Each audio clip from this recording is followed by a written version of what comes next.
Well, our big focus in a late-night post by the Ministry of External Affairs, India affirmed its stand on the massive diplomatic row with Canada, putting the responsibility of the disastrous diplomatic fallout squarely on Justin Trudeau.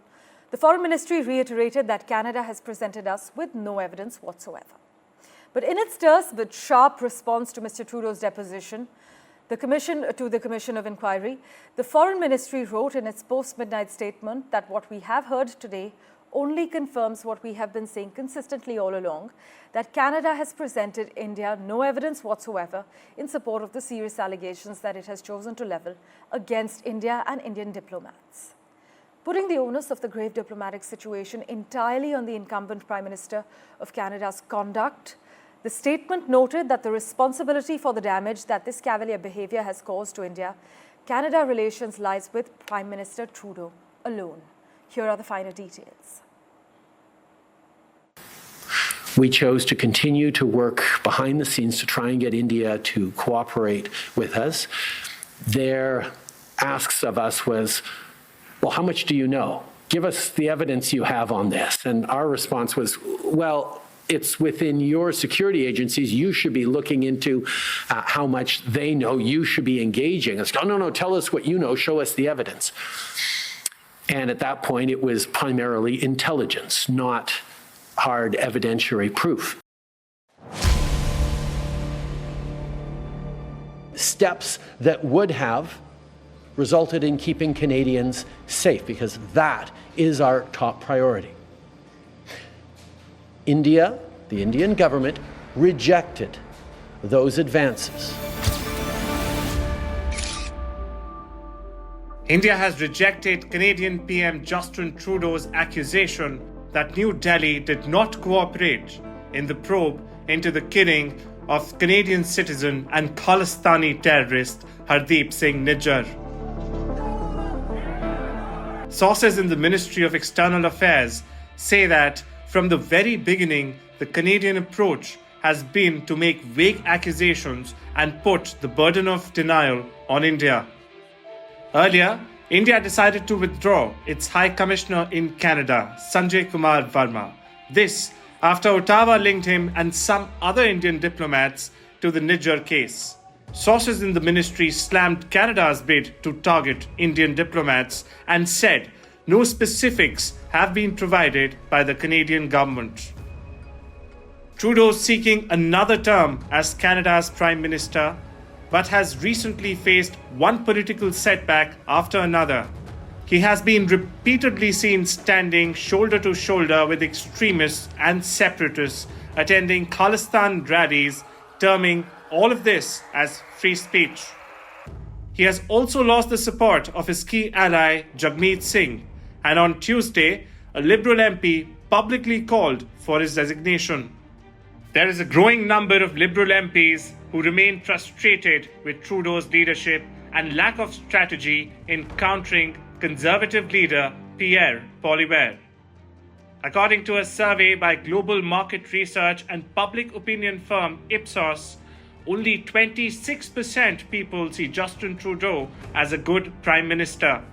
Trudeau found himself to be 19% less than the leader of the Conservative Party. There are allegations that Trudeau has made these accusations against India to polarize the electorate while catering to his vote bank in order to cling to power, something that looks improbable at this point. With Vishal Vivek, Arjun Samar Mahindran for NDTV World. Well, in a nutshell, Canada has accused the Modi government of running Putin-style hit squads against its opponents in that country. As relations between our two countries continue to nosedive, Maha Siddiqui has been tracking all the latest developments. She joins us live from Vancouver at the moment.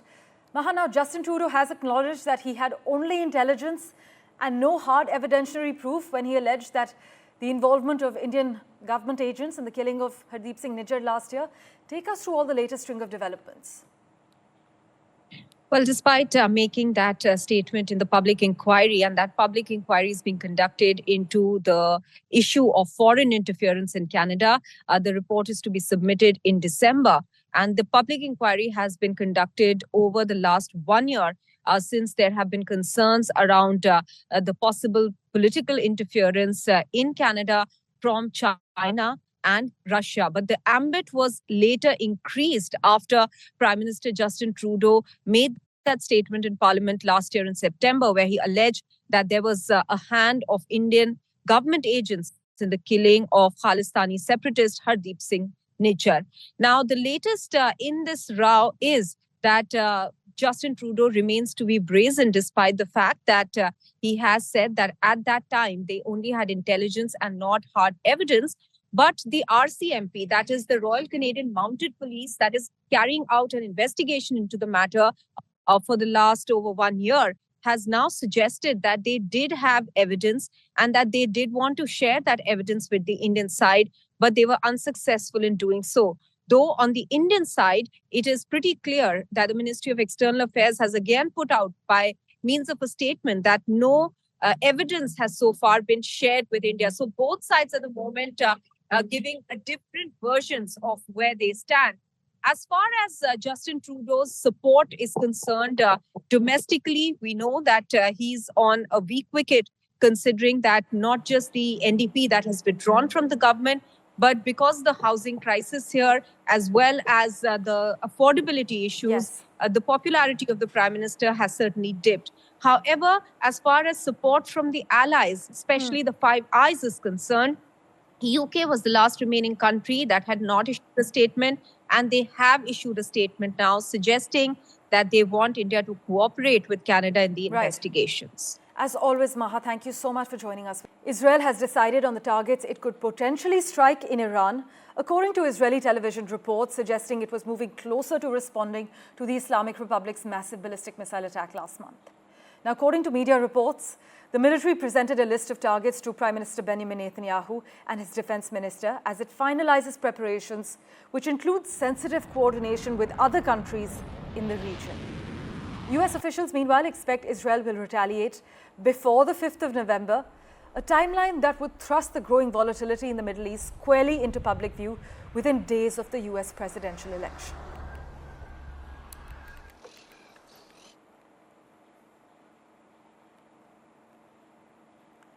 And speaking of the US presidential election, well, Kamala Harris faced a grilling on Fox News with host Brett Baier pressing the vice president on immigration, the economy, and the Biden administration in a 30-minute interview.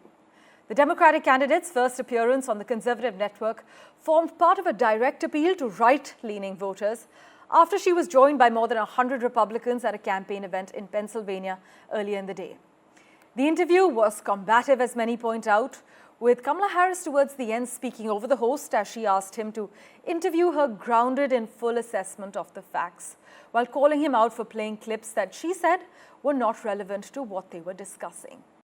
And for a quick comment on this intense 30-minute interview, we have with us Professor of Public Policy from Rochester Institute of Tech, Mr. David K. Johnston. Thank you so much, sir, for making time for us on NDTV. Now, about halfway through this intense interview, the host actually asked Kamala Harris a question. Many say that she hasn't been able to answer very well in more friendly interviews last week on what she would do differently from Joe Biden. She has now clearly said that her presidency will not be a continuation of Joe Biden's presidency. With this appearance on Fox, though, sir, do you think her mission to reach moderate Republicans has been accomplished? Well, she had more than 100 elected or formerly elected Republicans appear with her today to support her. She's got 40 of the 44 Republicans who were in Donald Trump's cabinet supporting her. So, I mean, she's done very well with at least getting leaders in the Republican Party to support her. Right. And most importantly, those leaders who know Donald Trump best, who've worked alongside him. And, you know, I've covered him for 36 years. Also, many say that Harris's recent media appearances, Kamala Harris is reportedly also in negotiations to appear on Joe Rogan's podcast, which for our viewers here is the most popular podcast in the US and has a large following among young men. So what do you have to say about Kamala Harris's strategy, her campaign team's strategy that they've employed in terms of her recent interviews? Well, both Donald Trump and Kamala Harris have been going on unusual sites. Instead of sitting down with the New York Times and the Washington Post, they've been going on these various podcasts that are aimed at various different audiences. And I think they're following the same strategy, that there is a new media market out there, especially for people under the age of 30. Well, thank you so much, sir, for joining us with those quick comments. We will, of course, revert to you for regular updates in the run-up to November's showdown. Well, news and updates continue right here on NDTV right after this very short break. Don't go anywhere.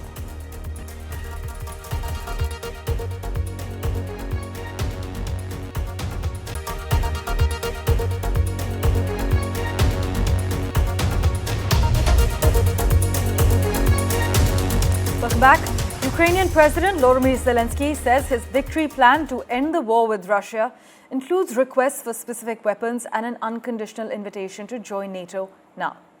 The Ukrainian leader recently concluded a tour of several European capitals, trying to win approval for the 5-point plan from Western partners, which have stopped short of publicly voicing their support for it so far. For a quick comment on the matter, we have with us Irina Sukuman, geopolitical analyst. As always, Irina, thanks so much for making time for us. Russia has, in fact, been quick to dismiss Zelensky's proposal, calling it some ephemeral peace plan. What do we know about the plan's main elements, and can we now be hopeful to see an end of the more than 2 years of war? So there are several elements that have been made public and several that are still have only been shared with the US and a few other close allies of Ukraine. The public elements that were presented to the Ukrainian parliament today included this prospect for being invited to join NATO.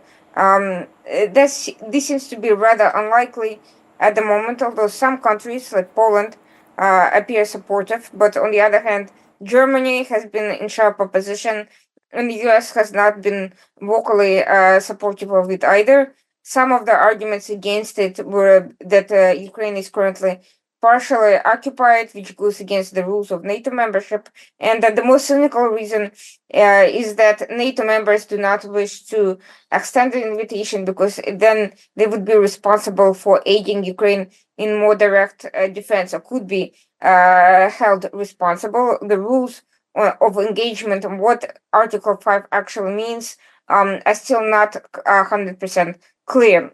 Another element includes the strengthening of Ukrainian defense against Russian forces, which includes getting permission from countries like the US to use long-range weapons such as missiles on Russian territory. And as we know, after the presentation of that element to President Biden in September, that request was denied yet again after multiple such iterations, and so far that does not appear to be forthcoming with this administration. Another element included the containment of Russia through a non-nuclear strategic deterrent package to be deployed on Ukrainian soil. That has various elements. I could see some countries being supportive of it because increasingly Europe is starting to wake up to the fact that Russian aggression does not end in Ukraine. There's been several terrorist attempts on European soil, leading up to the Paris Olympics. But there are other elements as well, such as joint protection by the US and EU of Ukraine's critical well, natural in fact, in that resources. latest speech, we hear that Mr. Zelensky has also criticized China, Iran, and North Korea for supporting Russia, calling them a coalition of criminals. But Irina, thanks so much. I'm afraid that's all the time we have on this show at the moment. We will, of course, revert to you for regular updates. Thank you so much for investing your time and watching this edition of The World 24/7. As always, we'll keep tracking the latest developments for you from around the world. Thanks for watching.